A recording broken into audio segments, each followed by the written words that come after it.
একটা কথা শোনা যাচ্ছে যে শুভেন্দু অধিকারীর বিরুদ্ধে তৃণমূলের ক্যান্ডিডেট হচ্ছেন দিলীপ ঘোষ, সম্ভাব্য তৃণমূলের ক্যান্ডিডেট শুভেন্দুর বিরুদ্ধে দিলীপ ঘোষ, কি বলবেন?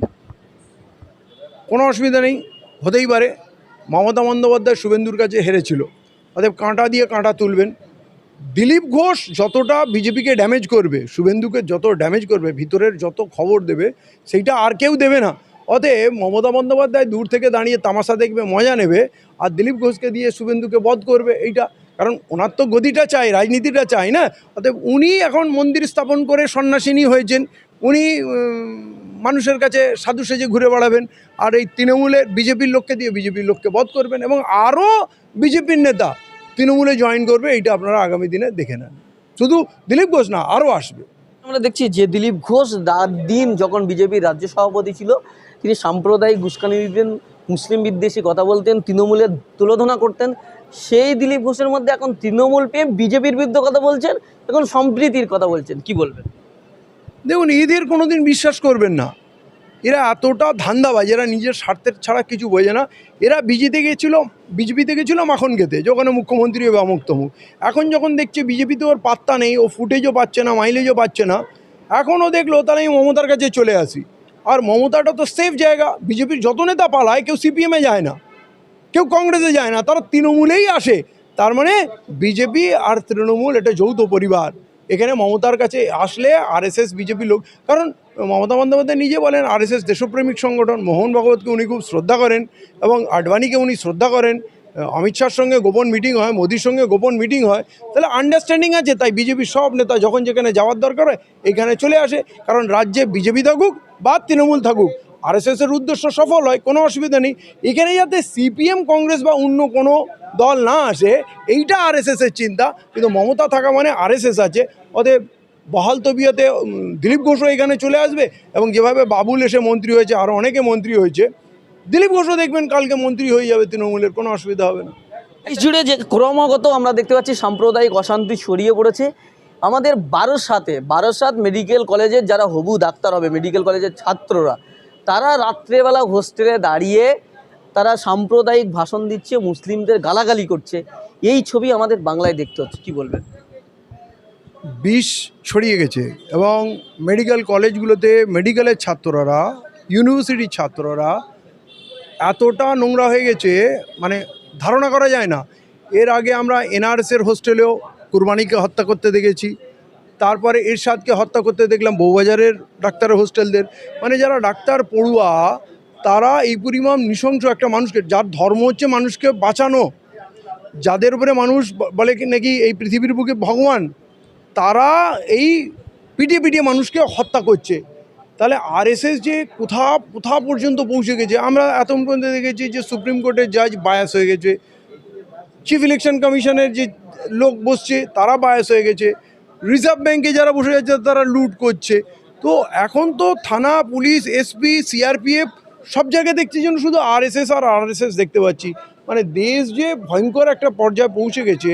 এবং যেটা মোহন ভাগবতের কথা বা অন্যান্য অনেক সংগঠনের কথা বলতাম, গণহত্যা, মুসলিম শূন্য ভারত গড়বে, আমার মনে হয় তার প্রিপারেশন কমপ্লিট হয়ে গেছে।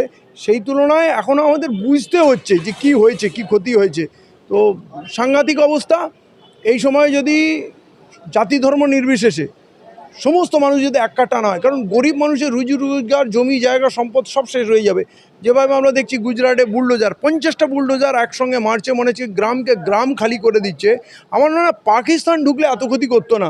এই গুজরাট সরকার যে ক্ষতি করছে, বিশেষ করে মুসলিম দেখে যে ক্ষতি করছে, এটা কল্পনার অতীত। মানে এই মুহূর্তে আমরা ভেবে উঠতে পারছি না যে এটা কাউন্টার কী করে করব। একমাত্র একটাই জিনিস মাথায় আসছে, দেশের 90% মানুষ, যাদেরকে আমরা মূলনিবাসী বলি, যাদেরকে আমরা বিশ্বাস করি, তারা প্রত্যেকে, আপনি খ্রিস্টান বলুন, বৌদ্ধ বলুন, জৈন বলুন, শিখ বলুন, মুসলিম বলুন, সবাই আঘাত পেয়েছে। অতএব এইটা সময় হচ্ছে সবাই এক কাট্টা হয়ে একসঙ্গে মাথা জুড়ে বসতে হবে, বাঁচার উপায় বার করতে হবে। আমরা দেখছি যে দেশ জুড়ে এই অশান্তির মধ্যে বিজেপি শাসিত রাজ্যগুলিতে বাঙালি খেদাও অভিযান চলছে। মহারাষ্ট্র, দিল্লি, গুজরাটে, সেখান থেকে সরকারিভাবে বাঙালিদের বাড়িতে বুলডোজার চালানো হচ্ছে। এই যে বাঙালি খেদা অভিযান, বাঙালি মানে হিন্দু হোক মুসলিম হোক, বাঙালি মানে বাংলাদেশি বলা হচ্ছে, কি বলবেন? আমরা দেখেছি যে হাজার হাজার বস্তি ভাঙা হচ্ছে এবং আমার কাছে খবর এসছে প্রায় 22টা ছেলেকে অলরেডি মার্ডার করা হয়েছে এবং কত ছেলে যে নিখোঁজ আছে, কোথায় আছে, আমরা তার হিসাব এখন দিতে পারবো না। এটা আগামী দিনেও জানতে পারবো কিনা জানি না, কিন্তু রাষ্ট্র স্বয়ং নিজে দায়িত্ব নিয়ে এক তো বাঙালিকে টার্গেট করছে এবং মুসলমান হলে তো অত্যাচার আরও বেড়ে যাচ্ছে।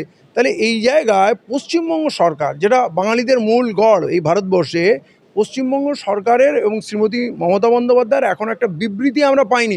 ওনার তো এই জায়গায় ছুটে যাওয়ার কথা, রাষ্ট্রপতির সঙ্গে প্রধানমন্ত্রীর সঙ্গে ওনার কথা বলা উচিত যে আমার বাঙালি পরিযায়ী শ্রমিকদের সঙ্গে এই নির্মম অত্যাচার কেন হচ্ছে। আরে কারো যদি মনে হয় বাংলাদেশি, অবৈধ বাংলাদেশি, তার ডকুমেন্ট চেক করবে, সে তার তথ্য প্রমাণ দেবে, তাকে কেস দেবে, তাকে গ্রেপ্তার করবে, তার বাড়িটা কেন ভাঙবে? আগে তার বাড়িটা ভেঙে দেওয়া হচ্ছে এবং কয়েক হাজার মানুষকে তুলে নিয়ে যাচ্ছে এবং তুলে নিয়ে যাচ্ছে কি দড়ি ধরে বেঁধে কিলোমিটার পর কিলোমিটার তাদের মারতে মারতে নিয়ে যাচ্ছে। এই জিনিস মানে আমরা মনে হয় খুব পাপ করেছি। আমরা যে এই বাংলাটাকে ভাগ করেছি, এখন মনে হচ্ছে ওপার বাংলায় যারা আছে ওটা বাঙালিদের জায়গা, আর আমরা মনে হয় এখানে অনুপ্রবেশকারী। এই দেশে মনে হয় আমাদের কোনো অধিকার নেই। আর এইটা বলে দিচ্ছি, এটা হিন্দু মুসলমান কোনো ভেদাভেদ হবে না। এই গুজরাটিরা, এই যে ভারতবর্ষের এই যে এখন নিয়ন্ত্রণ নিয়েছে, এরা জন্মসূত্রে বাঙালির শত্রু।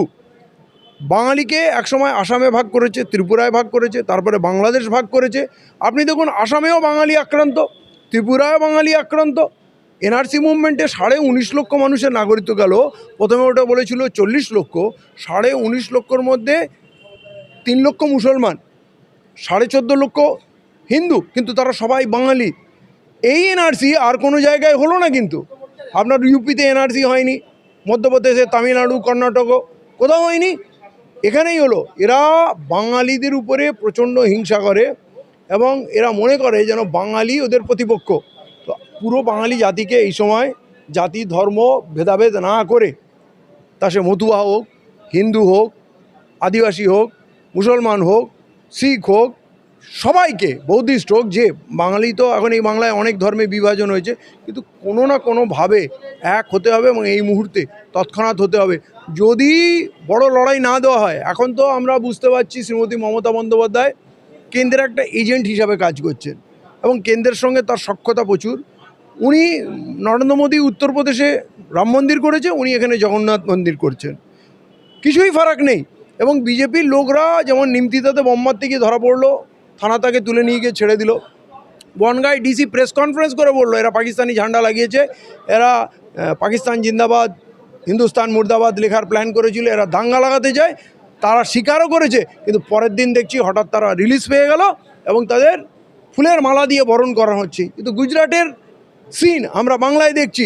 তাহলে এইখানে মমতা বন্দ্যোপাধ্যায়ের রাজত্ব কায়েম করে 3বারের বিজেপিকে আমরা কোথায় আটকালাম? এখানে আরএসএস এ বিজেপির সন্ত্রাসীরা ফেসিলিটি পাচ্ছে, মুক্তি পাচ্ছে। তাহলে এই পুলিশ কি করে আর ভালো কাজ করবে? পুলিশ যদি মনে করে আমি সন্ত্রাসীদের ধরলে আবার তাকে ছেড়ে দিতে হবে, তাহলে কষ্ট করে ধরার কি দরকার? আর যারা একটু আধটু ভয় পায় আইন টাইনকে, তাদের ভয়ভীতি সরিয়ে দেওয়া হচ্ছে যে নির্দ্বিধায় দাঙ্গা করো, নির্দ্বিধায় পাকিস্তানি ঝান্ডা উড়াও, যা ইচ্ছা করো, পুলিশ তোমাদের কিছু করবে না, এটা কিন্তু সার্টিফিকেট দেওয়া হচ্ছে। তাহলে আগামী দিনের এই দৃশ্যটা ভয়ঙ্কর। এর রেমেডি কী হবে আমি জানি না, কারণ রাজ্যের মুখ্যমন্ত্রী এই বিষয়ে নীরব এবং পুরো ভারতবর্ষে নির্মমভাবে হত্যা করা হচ্ছে, লুট করা হচ্ছে, মানুষের রুজি রোজগার নষ্ট করা হচ্ছে। এখানে কাজ নেই বলেই তো মানুষগুলো, লক্ষ লক্ষ মানুষ বিদেশে গেছে, তা তাদের জন্য কি মুখ্যমন্ত্রীর মুখ থেকে একটা কথাও বেরোবে না? এর থেকে মানে পেইনফুল, এর থেকে দুঃখজনক ঘটনা আর কিছু হতে পারে না। একটা বিষয় আমরা দেখছি যে দিলীপ ঘোষ দিন যখন বিজেপির রাজ্য সভাপতি ছিল, তিনি সাম্প্রদায়িক উস্কানি দিতেন, মুসলিম বিদ্বেষী কথা বলতেন, তৃণমূলের তুলোধনা করতেন। সেই দিলীপ ঘোষের মধ্যে এখন তৃণমূল পেয়ে বিজেপির বিরুদ্ধে কথা বলছেন, এখন সম্প্রীতির কথা বলছেন, কি বলবেন? দেখুন, এদের কোনো দিন বিশ্বাস করবেন না। এরা এতটা ধান্দাবাজ, এরা নিজের স্বার্থের ছাড়া কিছু বোঝে না। এরা বিজেপিতে গেছিলো মাখন খেতে, যখন মুখ্যমন্ত্রী হবে অমুক তমুক। এখন যখন দেখছে বিজেপিতে ওর পাত্তা নেই, ও ফুটেজও পাচ্ছে না, মাইলেজও পাচ্ছে না, এখনও দেখলো তাহলে আমি মমতার কাছে চলে আসি।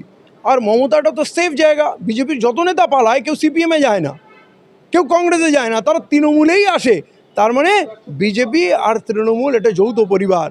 এখানে মমতার কাছে আসলে আরএসএস বিজেপি লোক, কারণ মমতা বন্দ্যোপাধ্যায় নিজে বলেন আরএসএস দেশপ্রেমিক সংগঠন, মোহন ভাগবতকে উনি খুব শ্রদ্ধা করেন এবং আডবাণীকে উনি শ্রদ্ধা করেন।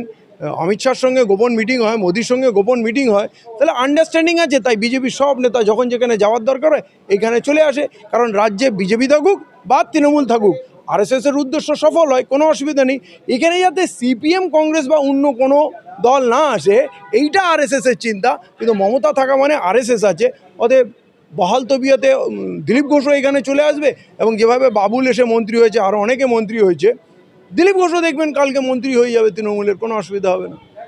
একটা কথা শোনা যাচ্ছে যে শুভেন্দু অধিকারীর বিরুদ্ধে তৃণমূলের ক্যান্ডিডেট হচ্ছেন দিলীপ ঘোষ, সম্ভাব্য তৃণমূলের ক্যান্ডিডেট শুভেন্দুর বিরুদ্ধে দিলীপ ঘোষ, কি বলবেন? কোনো অসুবিধা নেই, হতেই পারে। মমতা বন্দ্যোপাধ্যায় শুভেন্দুর কাছে হেরেছিল, অতএব কাঁটা দিয়ে কাঁটা তুলবেন। দিলীপ ঘোষ যতটা বিজেপিকে ড্যামেজ করবে, শুভেন্দুকে যত ড্যামেজ করবে, ভিতরের যত খবর দেবে, সেইটা আর কেউ দেবে না। অতএব মমতা বন্দ্যোপাধ্যায় দূর থেকে দাঁড়িয়ে তামাশা দেখবে, মজা নেবে, আর দিলীপ ঘোষকে দিয়ে শুভেন্দুকে বধ করবে। এইটা কারণ ওনার তো গদিটা চাই, রাজনীতিটা চাই না। অতএব উনি এখন মন্দির স্থাপন করে সন্ন্যাসিনী হয়েছেন, উনি মানুষের কাছে সাধু সেজে ঘুরে বেড়াবেন, আর এই তৃণমূলের বিজেপির লোককে দিয়ে বিজেপির লোককে বধ করবেন, এবং আরও বিজেপির নেতা তৃণমূলে জয়েন করবে। এইটা আপনারা আগামী দিনে দেখে নেন। শুধু দিলীপ ঘোষ না, আরও আসবে।